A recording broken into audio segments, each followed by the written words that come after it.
Sabemos el año. Sabemos la región. Conocemos incluso el rebaño de terneros del que se sacó la piel sobre la que fue escrito. Animales sacrificados casi todos en la misma temporada, en algún lugar de Europa Central, a comienzos del siglo XV.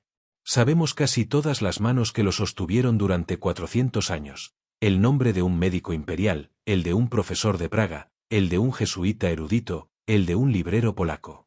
Sabemos dónde está ahora mismo, en qué biblioteca, en qué estantería, bajo qué condiciones de temperatura. Y no podemos leer ni una sola palabra. Ni una. Ni la primera línea de la primera página. Ni el pie de una sola ilustración. Después de más de un siglo de trabajo, de los mejores criptógrafos que ha tenido el mundo, de universidades enteras, de ordenadores y de inteligencias artificiales, seguimos exactamente igual de lejos de entender qué dice. Esto no es un libro perdido. Es lo contrario. Es, probablemente, el objeto sin descifrar mejor documentado de la historia. Y esa es justamente la parte difícil de explicar. A simple vista no llama la atención. Es un volumen del tamaño de un libro de tapa dura, encuadernado en piel, con más de 200 páginas de pergamino. Hay que abrirlo para que empiece lo extraño. Dentro no hay una sola palabra en un idioma reconocible. No hay latín, no hay griego, no hay hebreo, no hay árabe. Hay una escritura fluida, elegante, trazada de izquierda a derecha, con unos 20 o 25 símbolos que se repiten. Algunos recuerdan a letras. Otros a números. Otros no se parecen a nada. Se han contado más de 170.000 caracteres, agrupados en palabras separadas por espacios, ordenados en párrafos, con letras iniciales destacadas. Tiene todo el aspecto de un texto que quiere decir algo. Podrías pasar el resto de tu vida mirando este libro. Aprenderías cada uno de sus signos. Reconocerías todas sus palabras. Y seguirías sin entender la primera frase. Y alrededor de ese texto, dibujos. Más de 100 plantas pintadas con un detalle minucioso, casi obsesivo, de las cuales la inmensa mayoría no corresponde a ninguna especie conocida. Diagramas circulares llenos de estrellas, soles, lunas, signos del zodiaco. Decenas de figuras de mujeres sumergidas en agua, conectadas por conductos imposibles. Frascos, raíces, instrumentos que parecen de una botica. Y al final, páginas y páginas de texto denso, casi sin dibujos, encabezadas por pequeñas estrellas, como si fueran una lista de instrucciones que nadie ha logrado seguir. Hoy lo llamamos el manuscrito Voynich, por el librero que lo compró en 1912. En el catálogo de la Universidad de Yale tiene un nombre mucho más sobrio, Beinecke, manuscrito 408. Durante décadas, casi todo lo que se decía de este libro eran conjeturas. La primera pregunta, la más obvia, no tenía respuesta firme. ¿De cuándo es? En 2009, la Universidad de Arizona la respondió con una precisión que casi nadie esperaba. Tomaron 4 muestras diminutas de 4 hojas distintas del pergamino y las midieron con espectrometría de masas. Los 4 resultados coincidieron. La piel sobre la que está escrito el manuscrito procede de animales muertos entre el año 1404 y el 1438, con un 95% de probabilidad. Un margen de apenas 3 décadas. Y las 4 muestras estaban tan próximas entre sí que todo apunta a un mismo lote de piel, preparado casi de una vez. Ese dato, tan pequeño, derrumbó de golpe la teoría más antigua que existía sobre el libro. Durante años se lo atribuyeron a Roger Bacon, el filósofo y científico inglés del siglo XIII, un hombre adelantado a su tiempo que experimentó con lentes y con óptica. Era una idea seductora. Pero Bacon murió en 1294, más de 100 años antes de que existiera siquiera la piel de este libro. La datación no dejó lugar a la duda. Quien quiera que lo escribiera, no pudo ser él. Pero aquí conviene detenerse en algo que casi siempre se pasa por alto. El carbono 14 data la piel. No data la escritura. Nos dice con enorme exactitud cuándo murió el animal. No nos dice cuándo alguien mojó la pluma y empezó a escribir. Sabemos la edad del soporte con precisión de laboratorio. La edad de las palabras sigue siendo, en rigor, una incógnita. La segunda pregunta era ¿de dónde?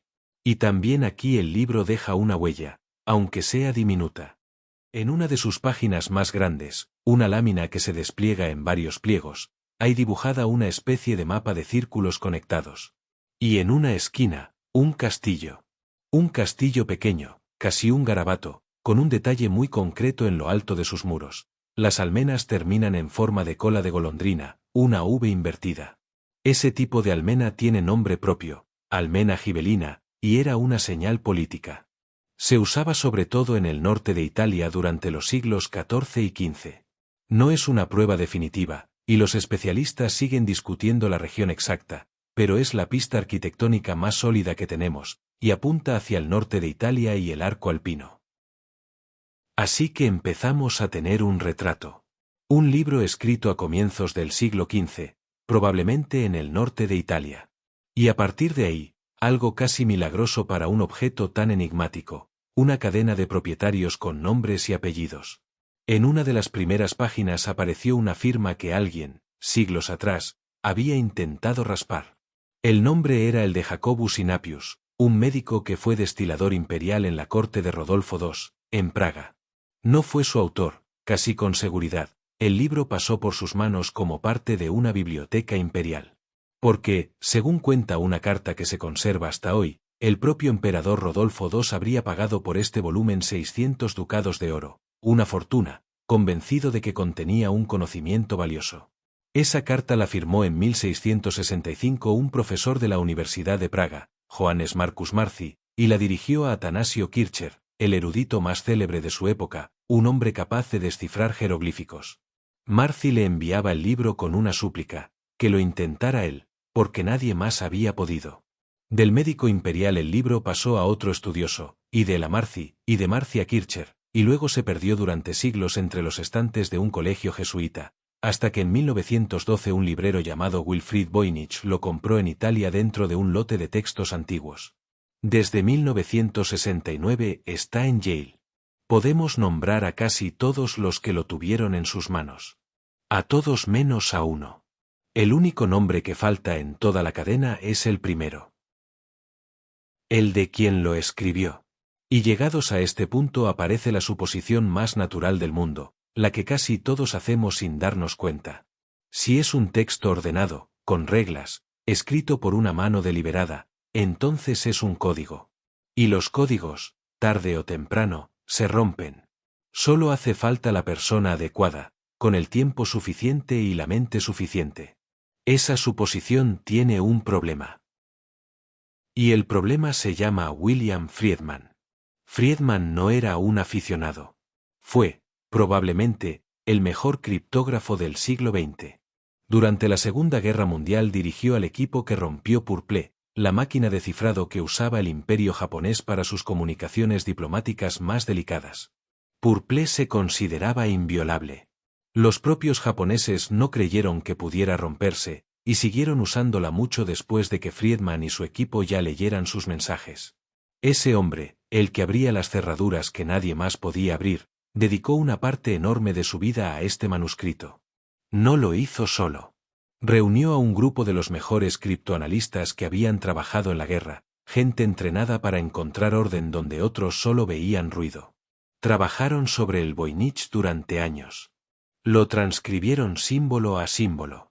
Lo pasaron por tarjetas perforadas, por los primeros métodos mecánicos de análisis.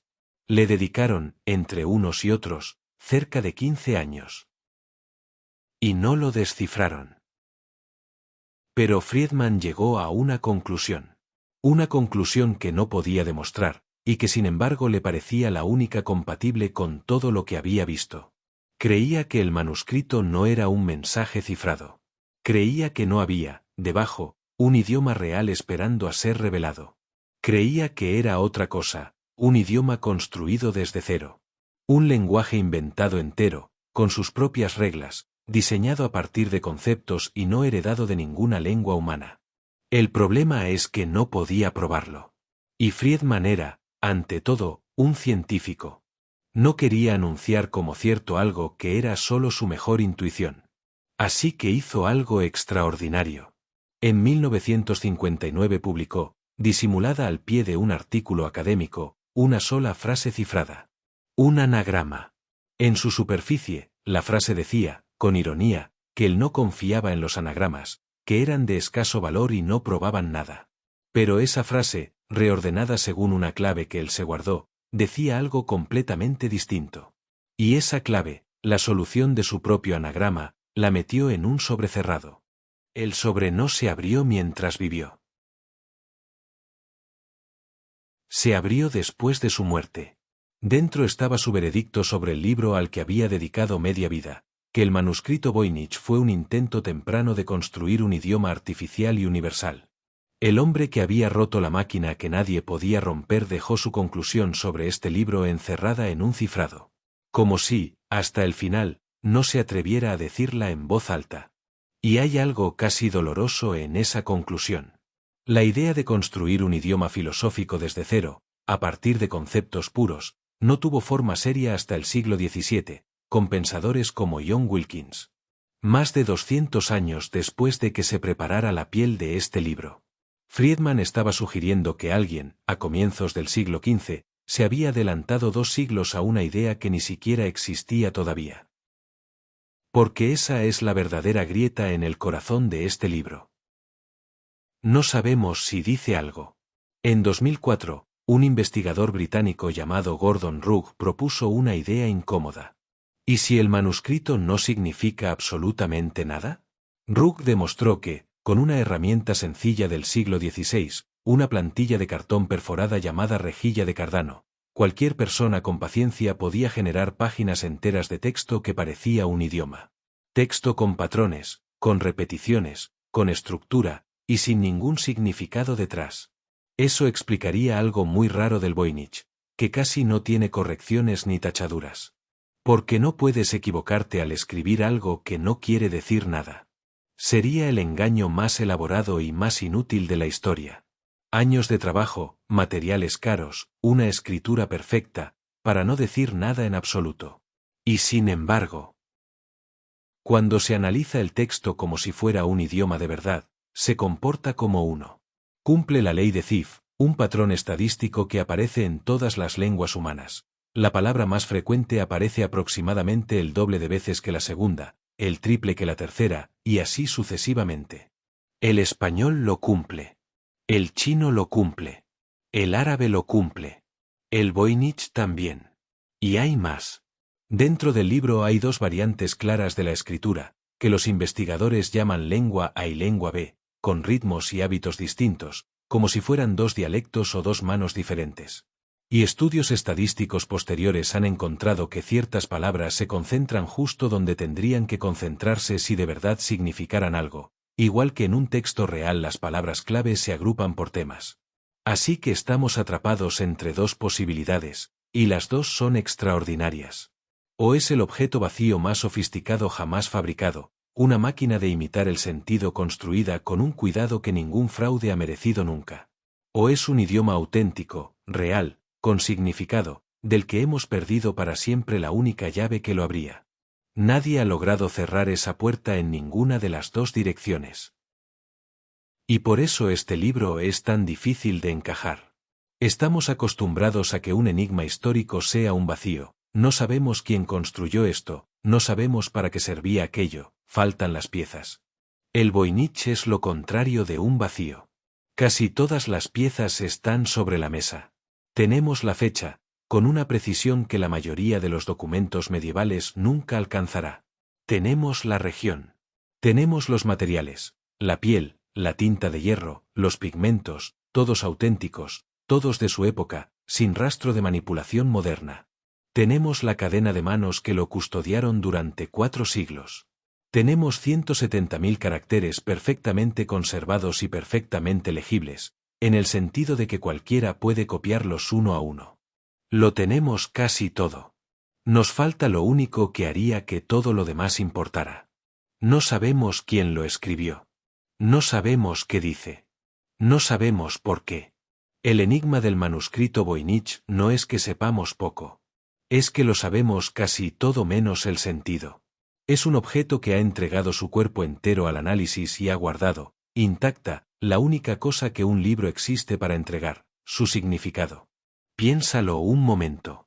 Lo más exacto que poseemos de este libro es una fecha grabada en un trozo de piel, entre 1404 y 1438. Un dato frío, medido en un laboratorio, con decimales. Y lo más impreciso que poseemos es absolutamente todo lo que esa piel fue escrita para decir. William Friedman, el hombre que rompía lo irrompible, entendió algo de eso. No dejó una respuesta. Dejó una frase que fingía no significar nada y que, reordenada, significaba justo lo contrario. Un cifrado como despedida. Como si supiera que este libro no se merece una conclusión pronunciada en voz alta, sino una guardada bajo llave, esperando dentro de un sobre. 600 años después de que alguien preparara esta piel y empezara a escribir, seguimos delante de las mismas páginas. Ordenadas. Intactas. Legibles hasta el último trazo. Podrías aprender cada uno de sus signos, reconocer cada una de sus palabras, y seguirías sin leer la primera frase. Y todavía en silencio.